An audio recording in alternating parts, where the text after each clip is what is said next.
Talk about this post that has been circulating on social media and getting a lot of attention. Myth: women are born with all the eggs they'll ever have. Truth: women keep making new eggs into adulthood.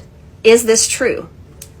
Now, this account goes on to say, women keep on producing new eggs just as men keep on producing sperm. But they're using studies that have been done on mammals, namely prosimian, mice, and the naked mole rat. In these mammals, postnatal oogenesis occurs, which means after birth of these mammals, the eggs are formed in a process called oogenesis or postnatal oogenesis. Now, that account uses this study here, 2023 study on the naked mole rat, where researchers have shown that postnatal oogenesis occurs in the naked mole rat, and those mammals can have a reproductive lifespan of up to 30 years where they continually produce new eggs. Now, again, this is in contrast to human mammals, where prenatal oogenesis occurs and a fetus is born with all the eggs that they will ever produce. Unfortunately, just because the prosimian, mice, and the naked mole rat have postnatal oogenesis does not mean that humans do as well. So saying that they can is false and misleading. Now, stay tuned as my friend Dr. Lucky Seacon, a reproductive endocrinology and infertility specialist, addresses the second study they talk about from 2016. I'm Dr. Lucky Seacon, a fertility specialist, and I want to talk about this study referenced by this post as potential proof of postnatal oogenesis or creation of new eggs. This was a trial looking at the impact of common chemotherapeutic regimens used to treat Hodgkin's lymphoma and the impact that they have on ovarian health. We know that many different types of chemotherapy can be toxic to the ovary and lead to an accelerated loss of eggs and even early menopause. However, early cases of Hodgkin's lymphoma can often be treated with a regimen called ABVD, and this is well known to be less toxic and ovarian sparing.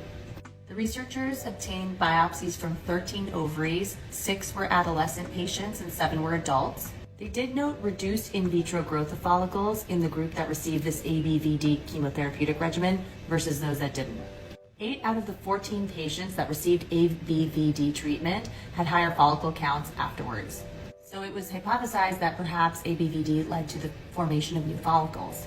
So my take on the study is that the results actually aren't that impressive. It's not new news that ABVD is not as toxic to the ovaries as other forms of chemotherapy. Also, the ovarian tissue samples taken from patients treated with ABVD had less in vitro follicle growth in comparison to the tissue obtained from people that weren't exposed to this regimen.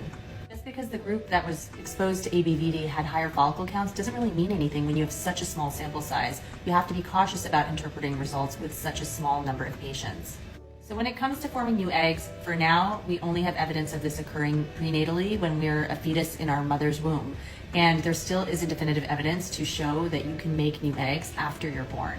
Thanks, Dr. Seacon, for breaking that study down.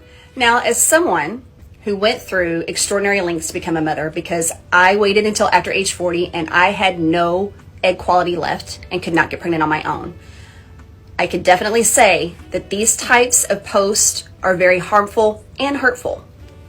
Saying that women keep on producing new eggs just as men keep on producing new sperm is not only false and misleading, it's irresponsible.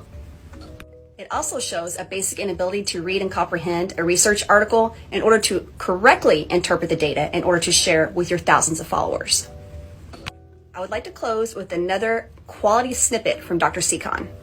The research into this is ongoing, and if we do discover a way to allow for postnatal or after birth creation of new eggs, that would be an amazing breakthrough in our field, and we would have to learn how to harness that to its full potential.